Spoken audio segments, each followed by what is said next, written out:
In 2014, Volkswagen launched the Golf GTE, its first ever plug-in hybrid model. Volkswagen estimates over the next 3 years the market will quadruple in size. We're here today with the new Passat GTE, Volkswagen's first upper mid-size plug-in hybrid. We're driving the Passat GTE Estate.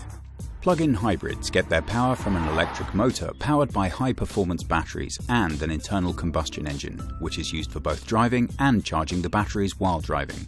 Unlike simple hybrid vehicles, electric usage is considerably higher and can be recharged directly from a regular power outlet. But what distinguishes the Passat GTE in technical terms?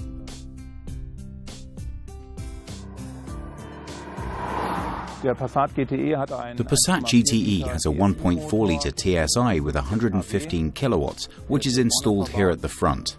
Between the engine and the gearbox, an electric motor is installed as a permanent magnet synchronous machine, which is particularly efficient.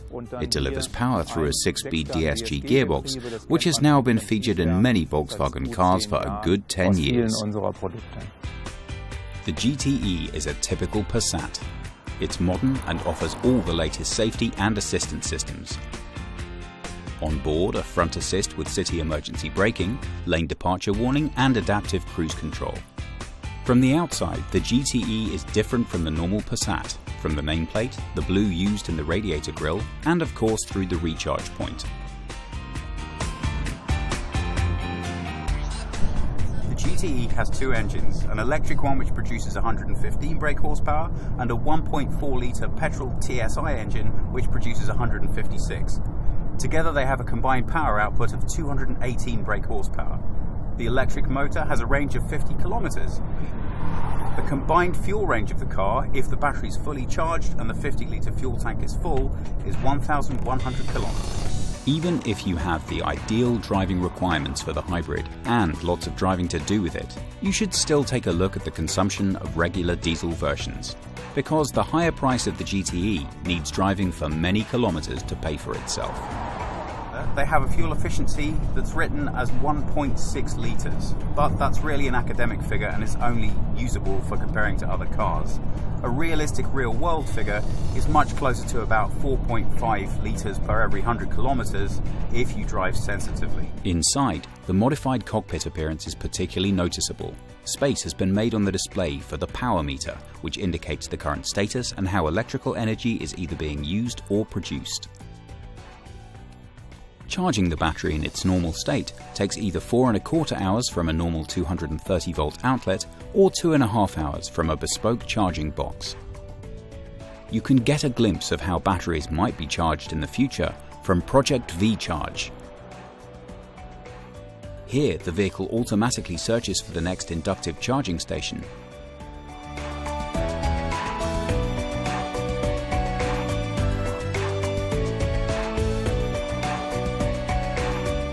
After charging is complete, it then parks the car completely automatically in a conventional parking space. For safety, sophisticated technology ensures that pedestrians, cyclists, and other vehicles are seen and avoided using in-vehicle cameras and sensors.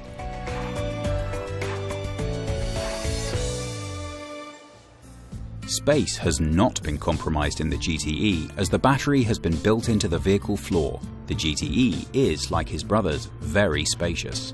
For example, as an estate, the car offers the same 650 to 1,780 litres of cargo space. The materials and finishing is very good and typical Volkswagen.